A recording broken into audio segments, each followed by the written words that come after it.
Hello students, कैसे हैं आप। आज हम अपना नेक्स्ट टॉपिक कवर करेंगे माइक्रोबायोलॉजी में। इसमें हम क्लैमिडिया पढ़ेंगे। इसमें मटेरियल कम है लेकिन इम्पोर्टेंट है, तो उसी हिसाब से इसको करते हैं। क्लैमिडिया एक small gram negative coccoid rod shaped non motile bacteria होता है। ठीक है, कोकोइड और रोड शेप तो आप समझ गए होंगे कि स्पेरिकल भी हो सकता है, रोड शेप भी हो सकता है। नॉन मोटाइल यानी कि मूवमेंट नहीं करता। और ये ऑब्लिगेट इंट्रासेलुलर पैरासाइट्स होते हैं। ऑब्लिगेट इंट्रासेलुलर पैरासाइट्स वो होते हैं जो अपने ही सेल में रिप्रोडक्शन नहीं कर सकते, इन्हें एक होस्ट सेल चाहिए होता है, वहीं पे ये रिप्रोड्यूस करते हैं, चाहे वो ह्यूमंस का हो, एनिमल्स का हो या बर्ड का हो। ये इंटरमीडिएट होते हैं बिटवीन बैक्टीरिया एंड वायरसेस, क्योंकि इनमें डीएनए और आरएनए दोनों होता है, राइबोसोम भी होते हैं, और ये रेप्लिकेट करते हैं बाइनरी फिशन के द्वारा, और एंटीबायोटिक सेंसिटिव भी होते हैं, लेकिन एटीपी नहीं बना सकते। और एटीपी के लिए होस्ट सेल पर डिपेंड है, इसीलिए पैरासाइटिक होते हैं। क्लासिफिकेशन देख लेते हैं, आप देख लोगे। ऑर्डर हो गया इसका क्लैमिडियल्स, फैमिली हो गई क्लैमिडिएसी, जीन हो गया क्लैमिडिया, और species trachomatis, psittaci and pneumoniae. Cell structure and forms. अच्छा, ये ग्राम नेगेटिव है लेकिन इस पे कोई पेप्टिडोग्लाइकान नहीं होता, और इसकी दो फॉर्म होती है, एलिमेंट्री और रेटिकुलेट बॉडी। इस चैप्टर में ये बहुत इंपॉर्टेंट कॉन्सेप्ट है, एलिमेंट्री बॉडी और रेटिकुलेट बॉडी का। एलिमेंट्री बॉडी एक्स्ट्रा सेलुलर होती है, इन्फेक्शियस और स्पोर लाइक होती है। जैसे स्पोर होते हैं किसी चीज के निकले हुए, उसी तरीके से होती है। रेटिकुलेट बॉडी जो होती है वो इंट्रासेलुलर होती है, रिप्रोडक्शन उसका मेन काम होता है, नॉन इन्फेक्शियस होती है। यानी कि ई भी अटैक करेगा, आरबी आर्मी को मेंटेन करेगा। तो एलिमेंट्री बॉडी क्या करेगी, होस्ट सेल पे जाके एंडोसाइटोसिस करेगी, यानी कि उसके एपिथेलियम पे जाके वो लेट जाएगी, और जो सेल है उसको अपना समझ के बिना किसी डिफेंस मैकेनिज्म के सेल के अंदर ले लेगा। तो इससे क्या होता है, ईबी का फेकोस लाइसोमल फ्यूजन बच जाता है। उसके बाद एलिमेंट्री बॉडी के साथ ही रेटिकुलेट बॉडी आ जाती है। रेटिकुलेट बॉडी बाइनरी फिशन से रिप्रोडक्शन स्टार्ट कर देती है। वो क्या बनाती है, वो बनाती है इंक्लूजन बॉडी, और ये इंक्लूजन बॉडीज स्टेन होती है लुगल्स आयोडीन से, क्योंकि इनमें ग्लाइकोजन प्रेजेंट होता है, ये इनका आइडेंटिफिकेशन फीचर होता है। ठीक है, रेटिकुलेट बॉडी जैसे ही नई एलिमेंट्री बॉडी बना देगी, तो उसको एक्सोसाइटोसिस, यानी सेल के अंदर एक मैकेनिज्म होता है कि जितना भी न्यूट्रिशन बनेगा उसको ट्रांसपोर्ट करना है, तो वहाँ पे कोई चेकिंग नहीं होती। तो उसी मैकेनिज्म को यूज करके ये अपनी नई एलिमेंट्री बॉडी, जो कि छोटी हैं, इन्फेक्शियस हैं और बहुत नुकसान करती हैं, वायरल इन्फेक्शन वो बैक्टीरियल इन्फेक्शन बढ़ाती हैं, उसको ये बाहर निकाल देता है। और ये पूरी साइकिल 24 से 48 घंटे में होती है। अच्छा, इसके एंटीजन स्ट्रक्चर में तीन तरह से एंटीजन होते हैं। एक तो होते हैं जीनस स्पेसिफिक, एक स्पीशीज स्पेसिफिक और एक सेरोटाइप स्पेसिफिक।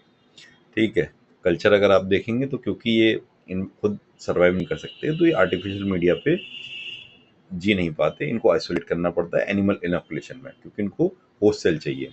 माइस के अंदर ही 10 दिन में मर जाते हैं। एग में इनोकुलेशन करेंगे तो जो योक सैक होता है वो 6 से 8 दिन में सर्वाइव कर जाते हैं। टिश्यू कल्चर में अगर आपको करने हैं तो मैकॉय सेल्स ट्रीट करते हैं हम साइक्लोहेक्सामाइड से। अच्छा, डिजीजेस के बहुत इंपॉर्टेंट है। एक तो ऑकुलर इन्फेक्शन करते हैं यानी आंखों में, जो कि करता है ट्रैकोमैटिस यानी कि ट्रकोमा, इंक्लूजन कंजक्टिवाइटिस, ऑप्थेल्मिया नियोनेटोरम, ये तीनों इसी से होते हैं। फिर जेनाइटल इन्फेक्शंस भी करता है, नॉन गोनोकोकल यूरिथ्राइटिस, यूरिथ्रा में जो प्रॉब्लम होता है, PID and infertility in women, lymphogranuloma venereum. Third है हमारा respiratory infection. Respiratory infection pneumoniae, जो हमारी स्पीशीज है क्लैमाइडिया pneumoniae, वो निमोनिया करता है, और सिटासी पिटासिस करता है, इसको बर्ड जूनोसिस भी बोलते हैं। लेबोरेटरी डायग्नोसिस, अब क्योंकि ऑकुलर रीजन में कर रहा है तो ऑकुलर स्क्रेविंग में करेगा, और यूरिथ्रा में कर रहा है तो यूरिथ्रा या सर्वाइकल स्वैब में ले सकते हैं आप, स्पूटम ले सकते हैं, और रेस्पिरेटरी सिक्रेशंस ले सकते हैं। माइक्रोस्कोपी में मेन आपको इंक्लूजन बॉडीज मिलेंगी, जो हमने पढ़ा था। इंक्लूजन बॉडीज क्यों मिलेंगी, क्योंकि वहाँ ग्लाइकोजन है, तो वहाँ पे लुगल्स आयोडीन से स्टेनिंग हो जाएगी। स्टेन्स कौन से यूज कर सकते हैं, गिब्सा स्टेन यूज कर सकते हैं। एंटीजन डिटेक्शन के लिए आप फ्लोरोसेंट एंटीबॉडी या एलिसा टेस्ट कर सकते हैं, एलिसा से सब कवर हो जाता है। कल्चर आप करेंगे तो एग योक सैग में कोई सेल्स, और मॉलिक्यूलर डायग्नोसिस करनी है तो पीसीआर एलएसआर एलसीआर दोनों से हो जाता है। ट्रीटमेंट क्या है इसका, सल्फोनामाइड्स और टेट्रासाइक्लिन। ठीक है, ड्रग ऑफ चॉइस क्या है, एजिथ्रोमाइसिन। सिंगल डोज देनी पड़ती है हमें। एक बार समरी टेबल देख लेते हैं हम, एलिमेंट्री बॉडी और रेटिकुलर बॉडी। देखिए, एलिमेंट्री बॉडी एक्स्ट्रा सेलुलर और इन्फेक्शियस होती है, रेटिकुलर बॉडी इंट्रा सेलुलर और रिप्रोडक्टिव होती है। तो एलिमेंट्री और एक्स्ट्रा का ई ले लीजिए, रेटिकुलेट और रिप्रोडक्टिव का आर आर ले लीजिए, तो ये आपका इजी निमोनिक बन गया। साइज एलिमेंट्री बॉडी का छोटा ही हुआ, क्योंकि तभी तो वो एंडोसाइटोसिस करा पाएगी। रेटिकुलर बॉडी थोड़ी बड़ी होती है, क्योंकि ये रिप्रोडक्शन इसको कराना होता है। एलिमेंट्री बॉडी का फंक्शन होता है होस्ट सेल को इन्फेक्ट करना, और रेटिकुलर बॉडी का होता है डिवाइड करना बाइनरी फिशन से। ठीक है, स्पेशलिटी क्या है, स्पोर लाइक होती है, एंडोसाइटोसिस को इंड्यूस करती है। रेटिकुलेट बॉडी क्या करती है, इंक्लूजन बॉडीज फॉर्म करती है। एग्जाम की देख लेते हैं। क्लाइमिडिया क्या है, obligate intercellular parasites, gram negative होते हैं, लेकिन पेप्टिडोग्लाइकान नहीं होता इसमें। ईबी हमारी इन्फेक्शियस है, आरबी रिप्रोडक्टिव है। ट्रैकोमा जो होता है लीडिंग प्रिवेंटेबल ब्लाइंडनेस डिजीज होता है, इसकी वजह से। और एलजीवी जेनाइटल इन्फेक्शन होता है। सिटाकोसिस बर्ड जूनोसिस भी बोलते हैं उसको हम, और क्लेमाइडिया सिटासी उसको करता है। टेस्ट ऑफ चॉइस डीएफए है, कंफर्म करेंगे आप पीसीआर से।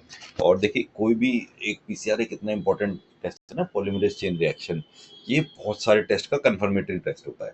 तो कहीं आप एग्जाम में अगर भूल रहे हैं कि भाई कंफर्मेशन किस टेस्ट से करना है, तो आप वहाँ पे पीसीआर या एलिसा लिख के आ सकते हैं। तो ये आपको अंदाजा लगाना पड़ेगा कि इसमें पीसीआर चलेगा या एलिसा चलेगा।